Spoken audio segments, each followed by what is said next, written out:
आगे बढ़ेंगे और खबर शामिल करेंगे मंडी बहाउद्दीन से। सैयद शकील अब्बास की रिपोर्ट के मुताबिक जहां पर शादी हॉल्स के खिलाफ इक़दाम किए गए। कायम मुकाम डिप्टी कमिश्नर जुल्फिकार अहमद की हिदायत पर असिस्टेंट कमिश्नर मंडी बहाउद्दीन नदीम बलोच का शादी हॉल्स के औकातकार और वन डिश की खिलाफ वर्जी पर सख्त क्रैकडाउन जारी। खिलाफ वर्जियों पर कार्रवाइयों का आगाज। असिस्टेंट कमिश्नर ने मुख्तलिफ मैरिज हॉल्स जिनमें royal marquee, Umar marriage hall और पीसी मार्की को चेक किया।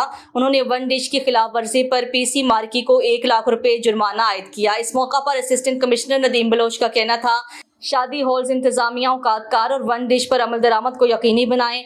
मैरिज एक्ट की खिलाफ वर्जी पर शादी हॉल सेल मालिकान को भारी जुर्माना और FIR का इंदराज भी हो सकता है। असिस्टेंट कमिश्नर ने गैर कानूनी पेट्रोलियम एजेंसीज और गाड़ियों में गैर कानूनी गैस सिलेंडर भरवाई के खिलाफ कार्रवाई करते हुए 4 दुकानों को सील करके FIR का इंदराज करवा दिया।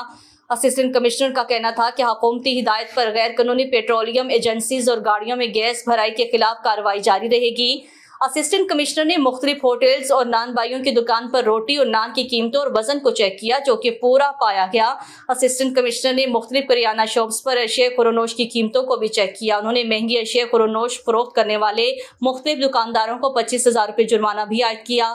असिस्टेंट कमिश्नर का कहना था कि मसनूई महंगाई करके महंगी अशिया खुरोनोश फरोख्त करने वाले दुकानदार किसी रायत के मुस्तहिक नहीं।